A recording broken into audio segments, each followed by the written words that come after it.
What is the point of order? Sorry, Speaker, I was switching on the mic.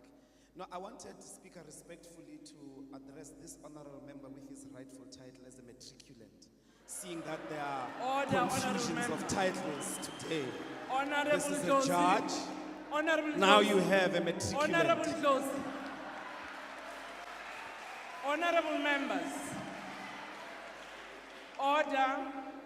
Honorable members, you have just been into an induction after your election.